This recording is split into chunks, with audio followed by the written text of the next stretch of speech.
Hi, first graders. It's Mr. Hofer, and I'm here to read you a book called Mistletoe by Margie Palantini and illustrated by Henry Cole.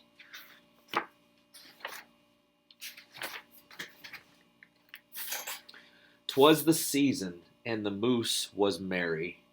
He joyfully tickled the ivories with a tuneful of tidings and a flurry of fa-la-las. He was so full of ho-ho-hos, even his moustache had the holiday spirit. But the moose was more than just a bit merry and bright. He was busy, busy, busy. There was a lot to be done on his list of to-dos. But with orderly organization, a bit of regimentation, and lots of imagination and a plain old moose know-how, getting ready for the big day should have been simple. Easy, yes, and a probability just perfectly perfect. He wasted not one merry minute. Moose got moving and put some hustle into the holiday bustle. He went to work, he wrote cards and letters till his hooves hurt. Check. He shopped till he dropped. Check. He hauled home boxes and bags and presents galore. Moose had gifts for everyone stacked from ceiling to floor. Check, check, check. Then he rapped, yo, yo, yo, and he ribboned, ho, ho, ho, and on each and every package he tied a big, beautiful bow. Check and double check. So far, so simple, so easy, so perfectly perfect. Another look at the list, and Moose headed for the kitchen. He pulled out the pots, pans, and bowls, sifted through stacks and racks of cookbooks. He whisked with his left, spooned with his right. Moose baked tons of tins of cookies. Check. Dozens of cakes, breads, and sweets. Check, check, check. He made jellies, sticky jams. Moose roasted a goose and some chestnuts. He toasted marshmallows and yams. Check, check, check. Triple check. Yes, yes, so simple, so easy, but of course so perfectly perfect. Decorations were up next to his list of things to do and get done. So Moose decked the halls, then spruced up the walls. He beaded, bowed, and mistletoed. He gathered garlands, roped wreaths and holly, jingled bells, sang noels. Oh, good golly, this moose was jolly. Check, check, check, check, check, check, check. Last but not least, he hung all the stockings, each and every one, with special care. And just in time, too, soon Santa would be there. Check and final check. Yes, sirree. Getting ready for Christmas was an absolute snap. And so simple, so easy. And if he did say so himself, Moose thought, totally, utterly, completely, perfectly perfect.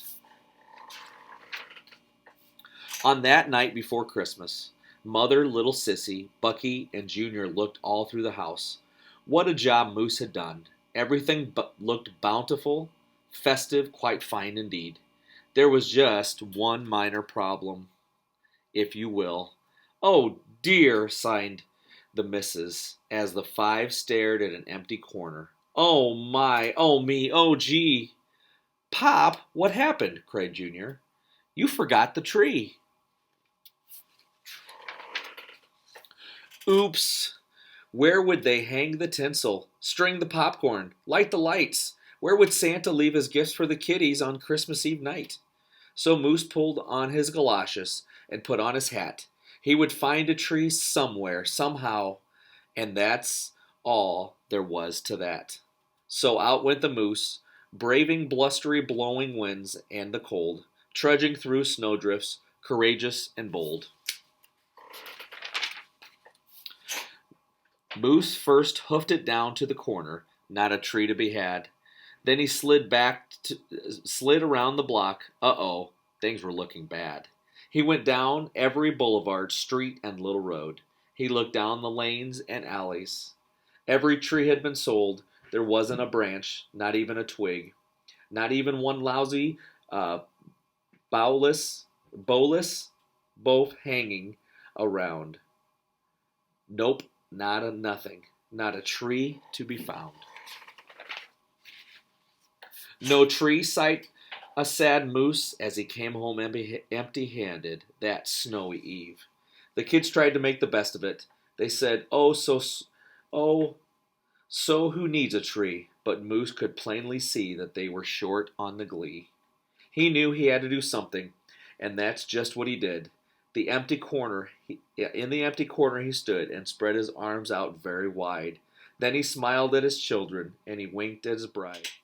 Kids, he declared, fetch me your forgetful pop, some of that tried and true family glop. So back came the kids carrying a big pot of glue, and without a word to one another, they knew what to do. They each took a part, grabbing strands, taking hold, then carefully, oh so carefully, they glopped. And they plopped, they pasted, and they pressed. They curled and they twirled every which way a follicle could fathom, until Moose's magnificent moustache was indeed even more of a marvel to see. Moose was just a few needles shy of being an evergreen tree. They strung Moose with lights from his head to his toes and draped him with tinsel, beginning right with his nose. They hung balls that were shiny and bells that twinkled, candy canes, berries, and plums, sugar sprinkled. Then they all stood back. Junior plugged in his pop. Ooh, ah. Yes, Moose truly was an incredible sight. He was glorious and glowing, and boy, oh boy, was he ever bright. Then Junior placed the star on top of Moose's head. He gave him a kiss and a pat, and they all headed off to bed. Except Moose, of course. He stayed in the corner instead, still twinkled and blinking and waiting for Santa.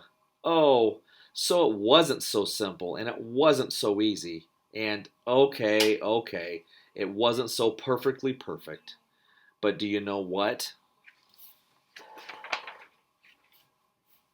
It was pretty close. Ho, ho, ho. Well, Merry Christmas, boys and girls. I hope you have a good rest of your week and a great Christmas break, and we look forward to having you back in school on January 4th. Take care. Merry Christmas.